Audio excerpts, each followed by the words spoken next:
Welcome to Ministry Mondays with Meg. I'm Meg. I am Reverend Meg Biddle, National Coordinator of Ministry Life at ABHMS, the American Baptist Home Mission Societies. See, this is what happens when I do it way too fast. Anyway, you guys know me. Welcome to the show, everybody. We are glad you're here. Thanks for joining us, for listening, for watching, what have you. So I'm really excited. One, I haven't done one of these in a few minutes. So they make me happy. And if you've seen a show before, one, welcome back, and two, if you haven't, where have you been? And I have one of my colleagues with me today, who is going through the experience, and hopefully, he will entertain and enlighten you. So if you would, please welcome my guest today, Reverend Kerwin Webb. Hello, everybody. Hi, Meg. How are you? Hello. So I don't know, did I get your title right? National Coordinator of Healing and Transformation? No, the last part, See? justice and mission engagement. That's okay, though. We are tasked. So I was thinking about this. Okay. When people ask me what I do, I was trying to Yes, figure out that's a what is great it. question. Yeah. I was thinking like, how do I say this in a way where people will understand it? And Okay. the thing that I came up with is I am a domestic missionary who is commissioned to heal and transform communities. Um, how does that land? I love that. Okay. A domestic missionary. Who is commissioned to heal and help heal and transform communities. So it's That's like good. the work that we national coordinators do, in my head, I see us as being domestic missionaries. Our work is in the United States and Puerto Rico. That makes the domestic part. Yeah. And our call is to missions, whatever it looks like. If it's intercultural ministries, if it's leadership empowerment, healing and transforming communities. So like in my head, we're all domestic missionaries, and my unit is healing and transforming communities. That's good. Like, we should put that on a t-shirt. Something. I Like my just had to kids get ask something me. simple. I know, because my kids are like, okay, I don't know how to tell people what you do. Like, sometimes you preach places, sometimes you go places, sometimes you just talk to people, you got a podcast, all this stuff. And I was like, yeah, I do all those things. So how do I tell people what you do? And I'm like, Right. but It that's good. was. I like that. We'll see how it settles here in the Lamb, and see if people like it. It's easy for me because Yeah, National Coordinator of Justice and Advocacy. What is that? Well, I could then start listing all of the programs, but that, let's do simple. Let's say domestic right. missionaries. I love this. Yeah, I love this. I think we should do a thing. I mean, like, we should be like, hey, Kerwin made this up. I'm not going to take the credit, but like, I'm totally backing him on this, because people are like, what does national coordinator even mean? That's a great question. I mean, herding cats, That's yes, that is definitely in the job description. you know, taking all my stuff to all these places and going, we spent money on this swag and stuff. Please take it, so I Take don't have some of to, our we you have the know, table and go to conferences and yeah. events. And hear the stories of some really great folks doing really, really great work. But I love this domestic missionary. I like this. We're gonna work on this. Okay, so normally I ask people, for people who don't know you, tell us more about you and what you do, but you sort of did part of that. So Let me I don't do the know. first part. So Yeah, the where I come from. do that part. All right. So I was born in Birmingham, Alabama. So born and raised in Alabama.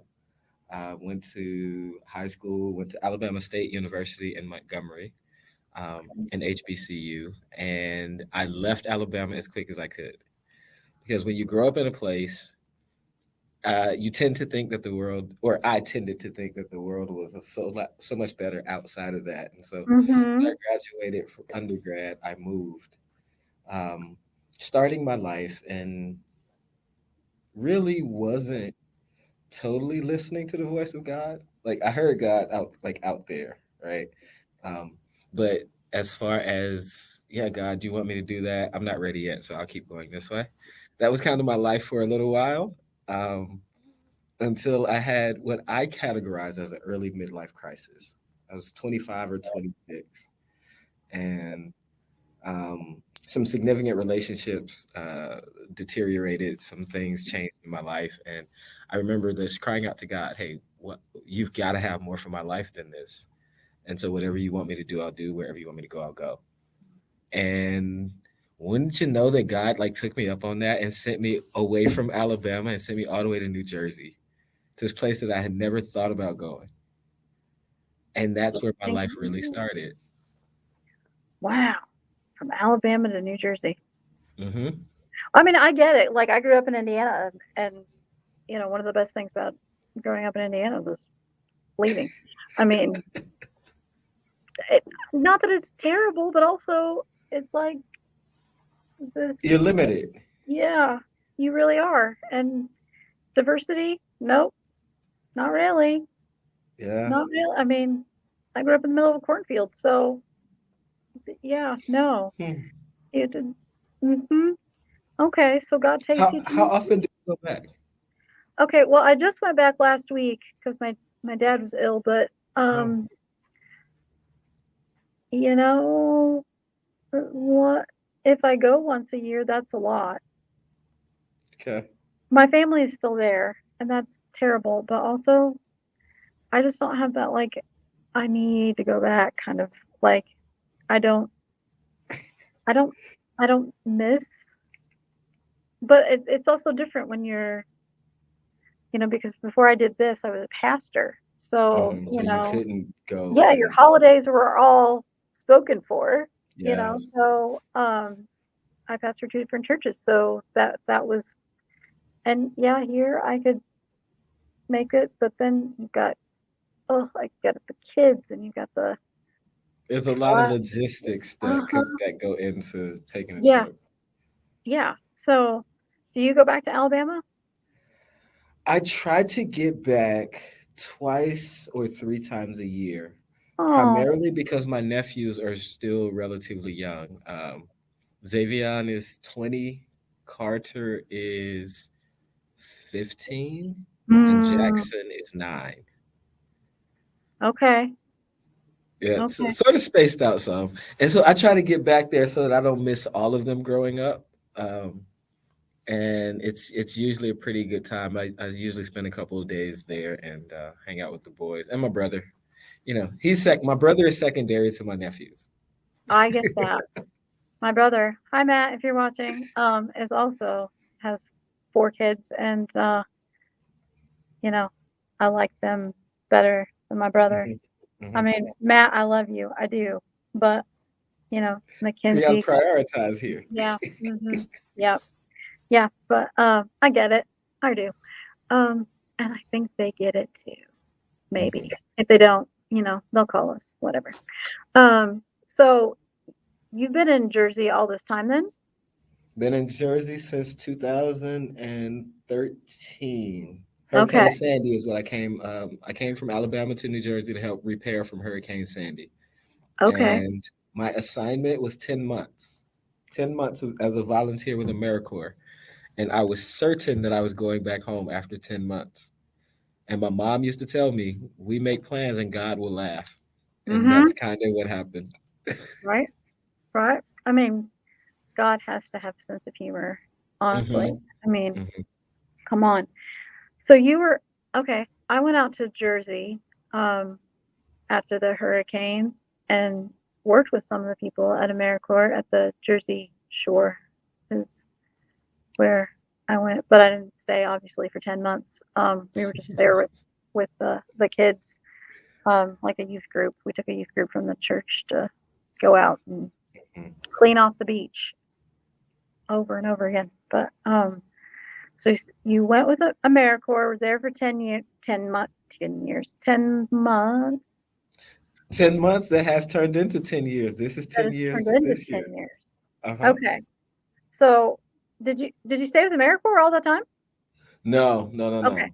no. Okay. So what did you do after? So AmeriCorps was partnered with Habitat for Humanity. Habitat was doing the repairing, AmeriCorps bringing in the volunteers. Um, During my year of service, or my 10 months of service, I started working with the host site. And so when my volunteer service ended, they hired me as a project coordinator for some of the work that they were continuing to do. Okay. Yeah, yeah. No. Now, at the same time, running parallel, because this is how God has to work, right? So I came from Alabama and I had no idea how expensive it was to live in the Northeast because it was never my thought to live in the Northeast. And so initially, the the arrangement was that Habitat would pay for a church organization to house me for 2 months while I was there during the initial part of the program. And then I was going to be responsible for covering my rent afterwards. So as I started doing research about how much I would earn and how much I would have to pay, the numbers were not adding up. I was not going to have enough money to do this. And so I tried to get out of doing the AmeriCorps thing. I had said yes before I calculated the numbers. And then I did the numbers. I'm like, there's no way this is going to work. Um, but it was God's providence because as I was backing out, and the executive director said, "Well, just think about it for a couple of days and then give me a call back." This was like 2 weeks before I was supposed to leave from Alabama to come to New Jersey. I called him, freaking out, saying, "I can't afford to live there." And so he said, "Think about it for a couple of days, give me a call back." I went to a Bible study on a Wednesday evening, and there are two parts about this Bible study that I remember. The words that I told God, "Wherever you want me to go, I'll go. Whatever you want me to do, I'll do." The pastor used a phrase very similar to that. He said, "It's funny that when we're in something, we'll tell God, wherever you want me to go, I'll go. Whatever you want me to do, I'll do. But then when God tells us where he wants us to go and what he wants us to do, that's when we want to back out." And the part that allowed me to be okay with the decision was at the end he said, "It doesn't matter what you feel or what you're afraid of. Wherever God sends you, God has already provided the provision." And that was true for my time as an AmeriCorps volunteer, not making enough money to live, but being able to testify that I did not lack for anything in that entire time.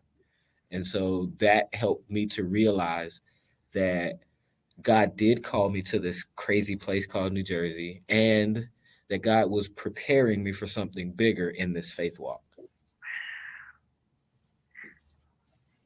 And then somehow you ended up being a pastor? Is that right? Or no? The church that was housing me, so they had a property on their campus, and Yeah. so I was there, and I said to myself, "Okay, they're giving you housing while you're here. They're allowing you to stay in their place. The least you can do is attend their services, at least one." And so it was my goal. All right, I'm going to go to one of their services. They were having two services, 8 a.m. and then 11 o'clock. So I go to the 8 a.m. service and be done by 9:30, and I was great, finished. Well, eventually, God started moving on me, and I started going not only to the 8 a.m. service, but then also the 11 o'clock service. And when I felt God leading me to join under watch care, the words that he gave me to give to the pastor was that I'm here to help. I just want to help. It doesn't matter where. The pastor put me with the youth ministry, and that was all it took. Because one of the hardest parts about leaving Alabama was not Mhm. only were my nephews there, but my nephews and my cousins' children were there as well. So when we all got together, it was 10 or 15 young people that I was able to sort of kind of shape and help offer something different that they wouldn't have had. And me leaving Alabama was me leaving that. And so I was like devastated. And so when the pastor put me with the youth ministry to work with the youth minister, that sort of opened up new possibilities for me. And so that's how I started the process, ministerial training to get licensed, and then seminary, and now pastor. Oh, I love this. Awesome. This is great. And people are going, yeah, they work together. She knows all this. She doesn't know all this.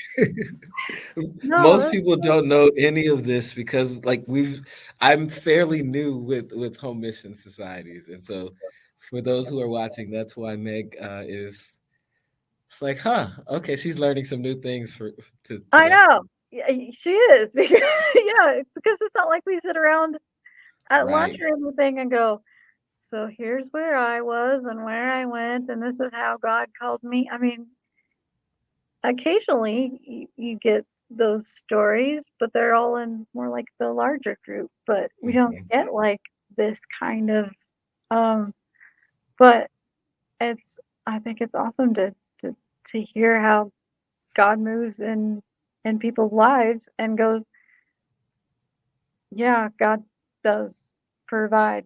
The numbers never seem like they're ever going to work. And how are you possibly going to do this? But there you there you go. I mean, Yeah, and it's like Peter getting out of the boat and walking on the water. It's one of those things where God is calling you to do a thing that if we pay attention to the Peter story, he asked for that. Jesus mm, didn't ask Peter to get out of the boat. Peter says, "Master, if it's you, let me come to you." And Jesus was like, "Okay, come on." come on, And now we have to do this thing that our mouth has said. And so that's kind of where I found myself. I said, God, wherever and whatever. And then when God said it, I'm like, well, I can't do that. Well, right, get out of the boat, take the steps. Let's see. right, get out. But you got to get out of the boat. Well, first of all, there's the whole surrender thing. I mean, Mm. there's that part. The yeah, there's that part, and then there's you got to get out of the boat. Yeah, and I think people a lot of times forget about that. You know, the Peter said, "Hey, if it's you," and Jesus, come on. You know, I mean, Yeah, yeah, like, dude, this was your idea in the first place. Not, I didn't say, "Hey, Peter, you got faith in me? Come on, it's me." exactly. I mean, and I think we do a great disservice when we try and mess with when we do, yeah, when we try and it changes the miracle. It really Mm. does. I mean, um, and it's anyway. That's another sermon. That's a whole. Um, so are you still serving as pastor? Yes. Okay. So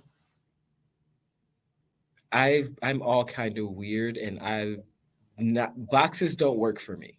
Like Okay, the normal traditional boxes don't work for me. So I at know. one point, I was a licensed Baptist minister, attending a Presbyterian seminary, and working for the United Methodist Conference in New Jersey. Why not? Uh, and I never would have imagined that all of those different threads could be going through the same place. But what I've come to understand is that the denominational distinctions are ours and not God's, and Mm, that God did not call us to a particular necessarily denomination per se, but to the work that crosses denominations. And so now I am serving part time as a pastor at a Presbyterian church now, as an ordained Baptist minister oh, and domestic missionary with American Baptist Home Mission Societies. oh my gosh, I love that. I love that. You're a Baptotarian. There you go. You're uh, a Baptotarian. Oh, yeah. See, I- the, the limits we put on God. on God. Yeah. That's right. And shame on us for doing that. It's I want to be fair to us though. Yeah. It's not out of malice. It's like we need categories and we need to be able to sort things to better understand it. It only becomes a problem when when that sorting becomes so rigid to where we can't see anything or anyone crossing between them. Um, And you got to work with our first group well, I guess the first group in a little while, the Passionaries, right? Mhm. So those are, is it fair to call them summer interns? I mean, what are they? Yes, yeah, the Summer Passionary Institute. Yep, that were 9 young adult interns that we placed with our partner ministries so that the young adults could explore ministry in different ways beyond just the pulpit on Sundays or whatnot. So they Mhm. could see the behind the scenes and learn more about how much more service goes on in a church or in a ministry than appears. Because there's so much that happens behind the scenes. Um, but people tend to only focus on what happens on Sunday morning. Mhm. Which is the whole reason that I started the podcast, because, I've been a pastor. I get it, but not everybody gets it. And the hope is just that it helps people to get that the ministry that occurs in a church building on Sunday mornings is like minuscule. Mhm, That mhm. ministry is really everything else Yeah, you do. It's those Walmart conversations. It's the sitting with somebody in the hospital. It's the non-organized, things you do in the community. I mean, yeah, some of the organized too, but it's just it's it's also the random things like the Uber ride, and you end up having a conversation and making someone's day because you asked them how they were and they were feeling crappy, but a conversation lightened their mood. yeah, It's those things that are more important. And I think if you talk to any pastor or preacher that is worth their weight in their calling, they will tell you that the sermon is really the icing on the cake because the work yep, is the human touch. It's the yeah, connections with people. yeah. And that's what my sermons always were. It was like, so let me tell you about this person that I met this week and how they changed my view Mhm. about this thing or what they taught me. Yeah, and you're exactly right. The ministry is I drive them crazy when I go on trips because I make friends with people. On the airplanes, I'm one of those people. But you know what? If they don't want to talk, that's fine.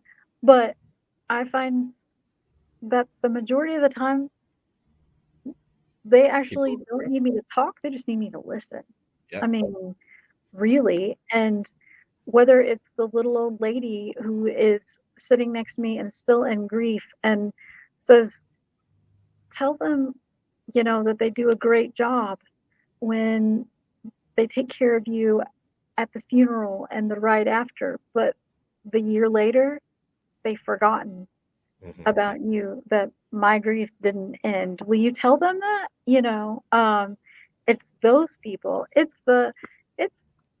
it's the guy whose job is selling pot, like he's a salesman um for the stores, for the medical marijuana. And he's like, I don't get a religious community, but let me tell you about what I see as community. And he talks about this.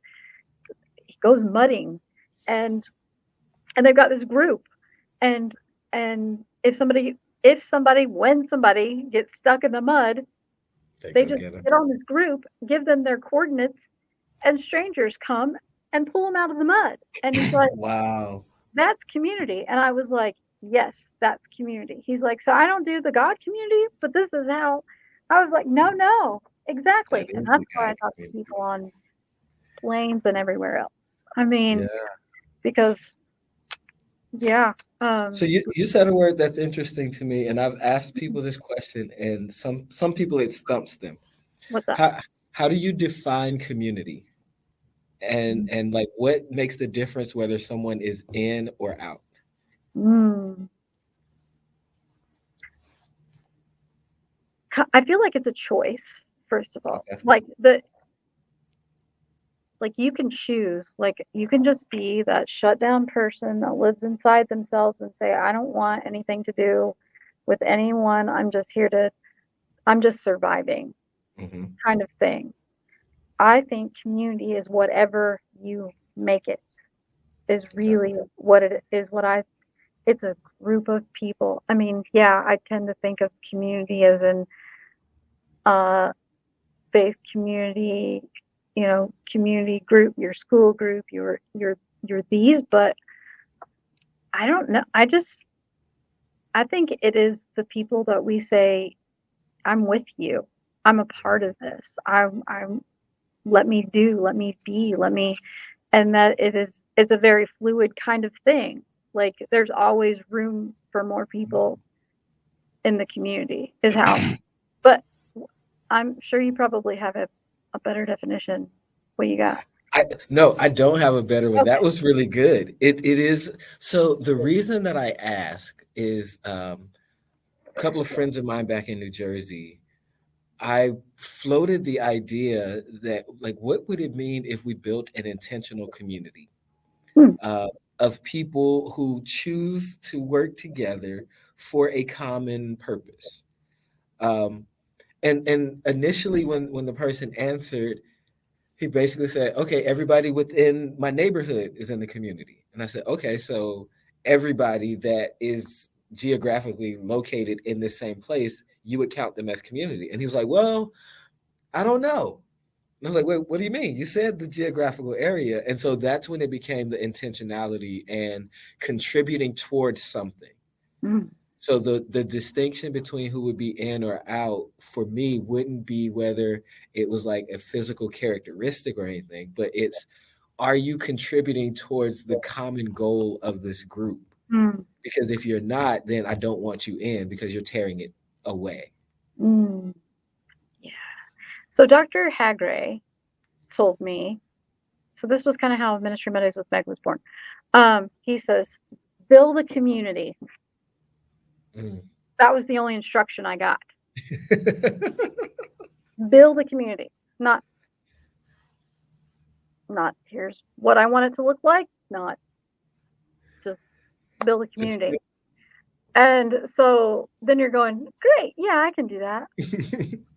And this is what I came up with was like, well, I could build community out of Ministry Mondays. I mean, I can talk to people. I talk to everybody, kind of how can I?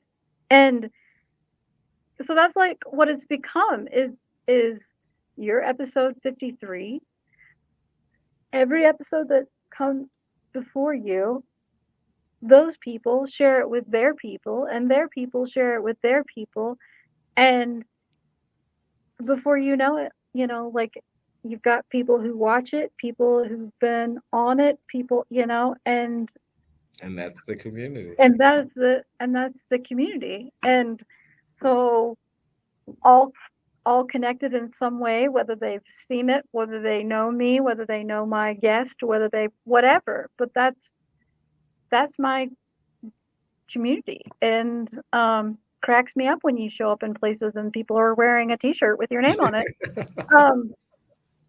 Not because, oh look at me. It's just because you're going, right, because these are my people. It's these grow. are the yeah. So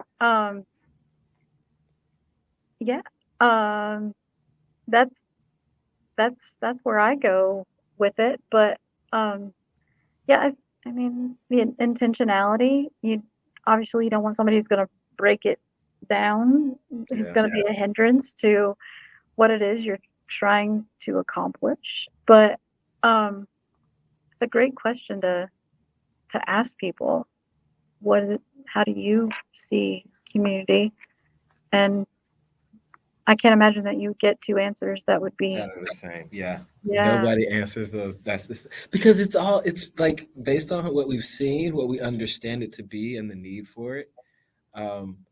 Yeah, it's still one that I'm wrestling with because if you're intentionally building, then there's certain goals that you would want to have, and for me, I think my goals are simple. It's really to build up the kingdom of God, to build God's people, so that they can become all that God created them to be. Yeah, and mine is to give people a place to tell those stories about ministry that occurs beyond on that typical walls of the church on Sunday morning, and your hope is people that you have met along the way, or people that have done the show are like, okay, now I've got somebody else I want you to meet that's got a story that other people need to hear, and that's how you keep going, because you want them to be a part of the community too, and you've invested in something, in them. Yeah. So I find it, I consider it an honor every time somebody says, hey, I have a friend I really want you to meet, or I've got somebody who's got a great story.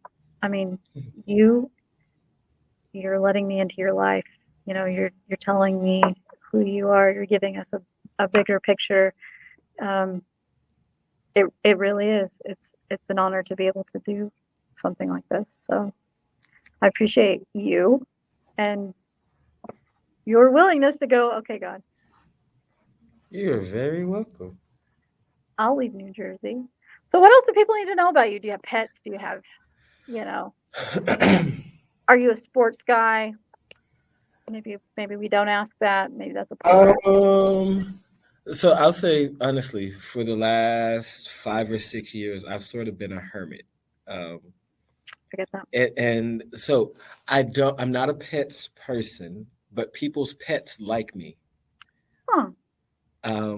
Pets My are good. friends, They're a good judge of character, Kerwin. yeah, that's what people say. And so my friends' dogs, Bella and Dallas, when I visit, they know they've got to get their time with me so that I can pet them and rub them and everything. As far as sports, I like sports when playoff season happens, like when the real important games are happening. And I don't necessarily have a team that I like. I just like to generally root against the one that everybody else is rooting for. So when people are rooting for the Cowboys, I'm whoever the Cowboys are playing, just to be antagonistic. I kind of like that. That's fun. But what else about me? I have been blessed to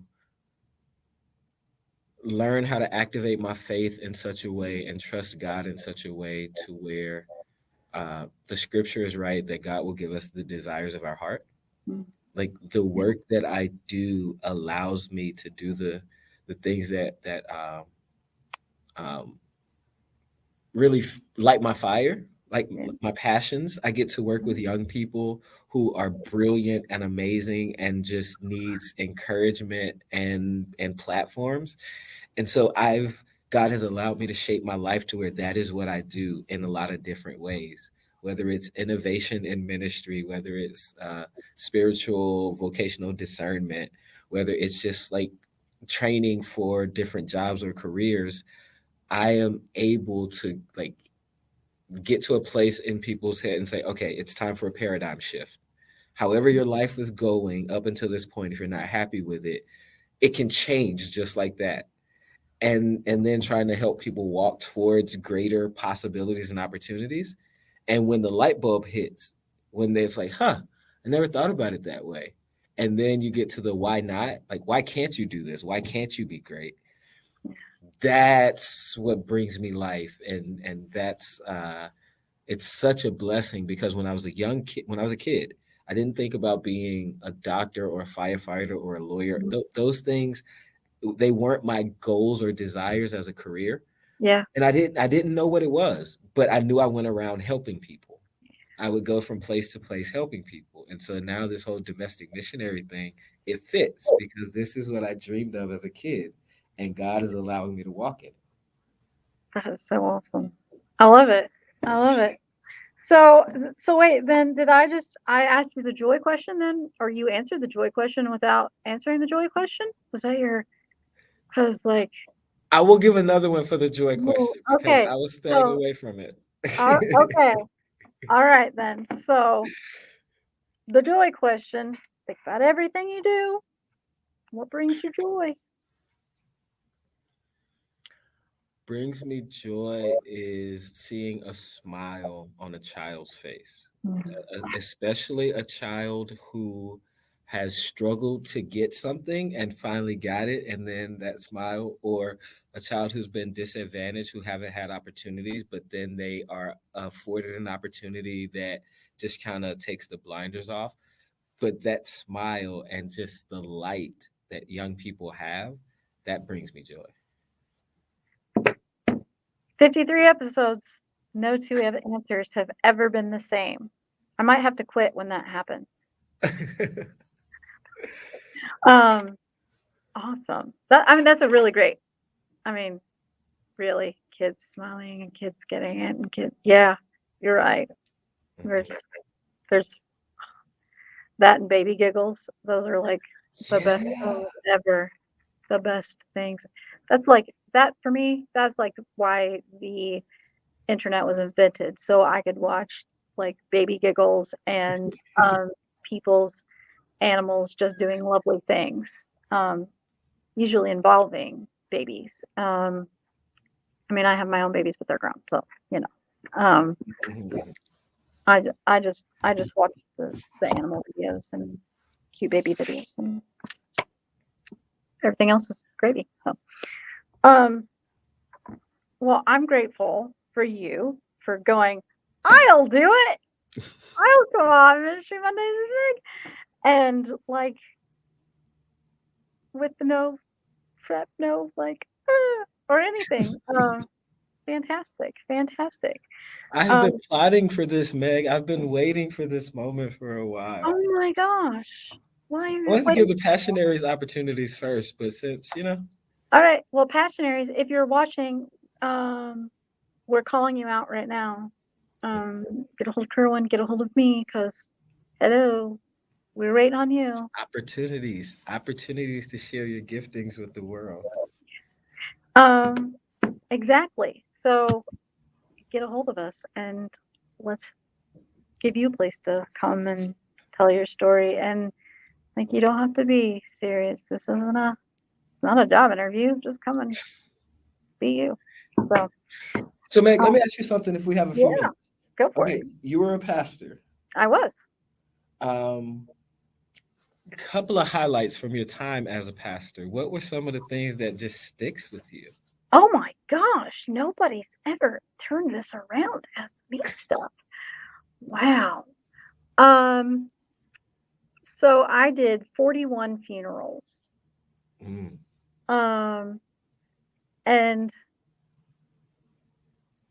in my very first call, when you have absolutely no idea what you're doing, I had, in the span of 11 days, I had six funerals, I think it was, in 11 days.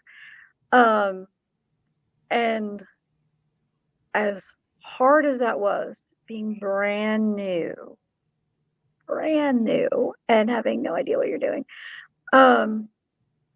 being invited into that space was as crazy as that sounds, of something that meant the world to me, to be able to be there in people's worst moments, and you had no idea what you were doing and you didn't know what to say, but you knew that platitudes weren't going to help. But what I can do is I can give you Jesus, and I can give you hope, and I can love you, and those all meant I kept the things from their, the little memorial things they give you at the funeral. I have all of them from every funeral I ever did. Just because they're more than names. They were somebody's grandma, they were somebody's spouse, they were people with stories and beautiful and lovely. And man, I think in my second call, I was in Illinois, and it was a Baptist church. It was ABC and PC USA. And but I served also as the campus chaplain. There was a small work college, so they, had to do so many hours on campus, and it took so much money off their tuition. And so, because of their relationship with the Presbyterian minister that, was the college chaplain, and those guys were so much fun. And if you just went in, and not a religious group, most of them, but again, that inviting you in, them sometimes they'd just be like, can I just sit here? You can sit here as long as you need to sit here. Or taking them to eat, or having an Easter egg hunt for college kids. That was a blast. It's just, I think with the pastor thing, I loved Christmas Eve service. Loved Christmas Eve service. And actually Ash Wednesday were were my two favorite services.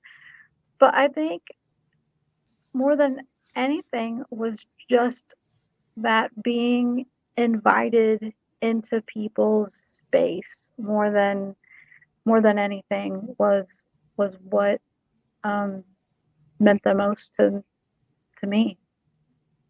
Yeah, because they're being vulnerable. They're trusting you in their intimate parts when they invite you to those things. So I hear you. Yeah. Thank you for sharing that. Yeah, my pleasure. Nobody's ever asked me. Well, no, thanks for. Do you have a favorite? It's similar to like with the kids when the light bulb goes off. But as pastoring, when a person who has struggled with trust or faith, or just getting away from situations that have held them down, when they get it, when the light bulb clicks and they finally start to take proactive steps, like that for me, is the thing that, like, you can take all of the sermons, all of the speechifying and everything, but it's in the one-on-one where that light bulb goes off, where you tell somebody, no, God sees you differently than the world sees you, and sometimes sees you differently than you see yourself. And then they start to believe it, and then they kind of, their chest, the back straightens up a little bit. Like, that's when it really becomes real for me, because there's so many people that have been beaten down, and there not enough people have encouraged them that, no, even though these bad things happen, there's still greatness that's going to come out of you because of who is in you. It's that type of thing that gets me. Yeah.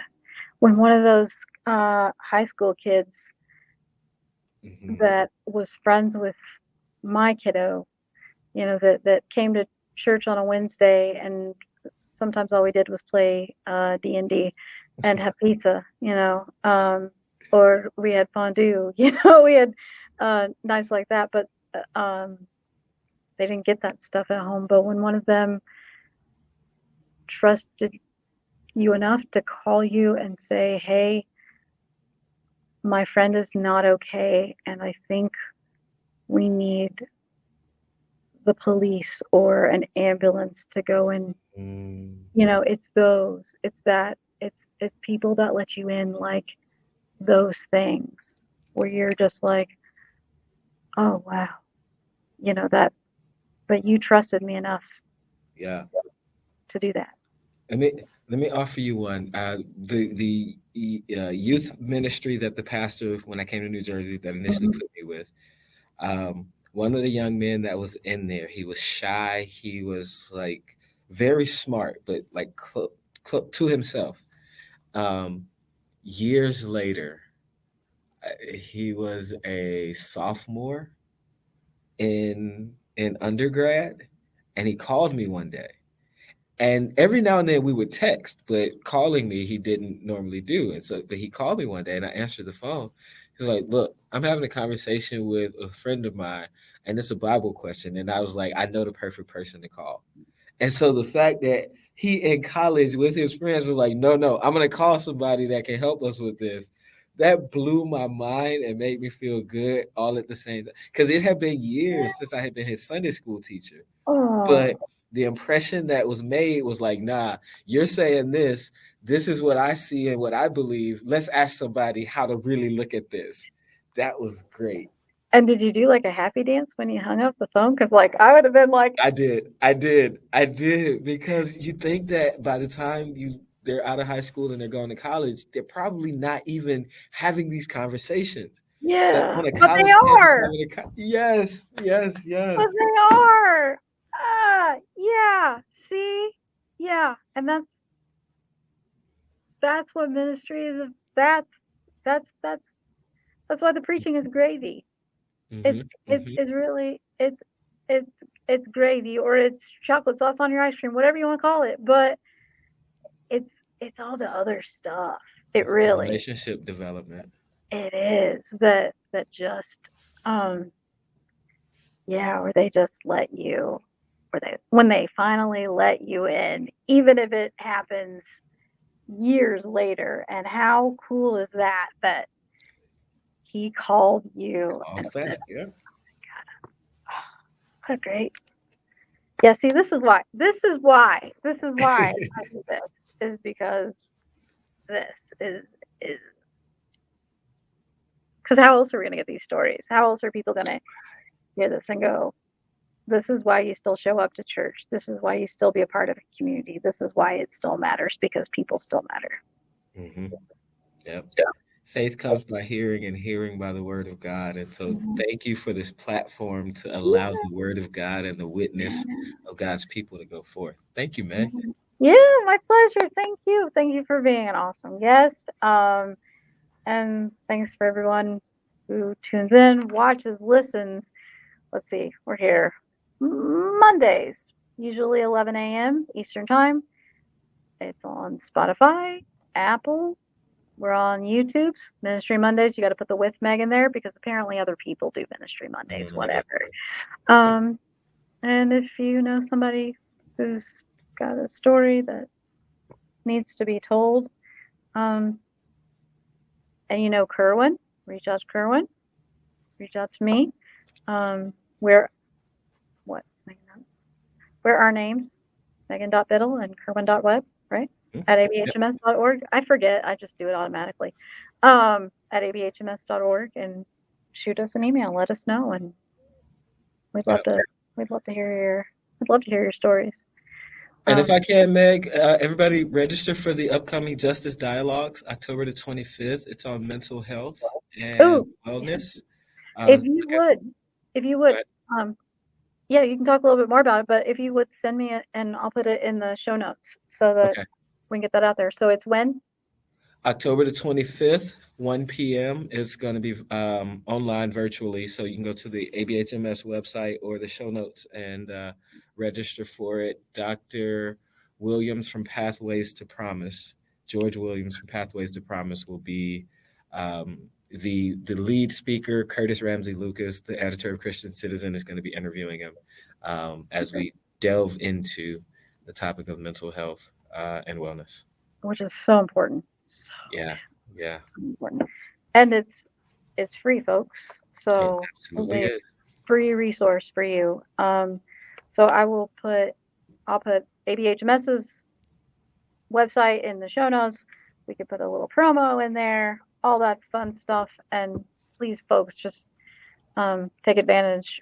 I've been to several of these and never been disappointed. They've always been great stuff.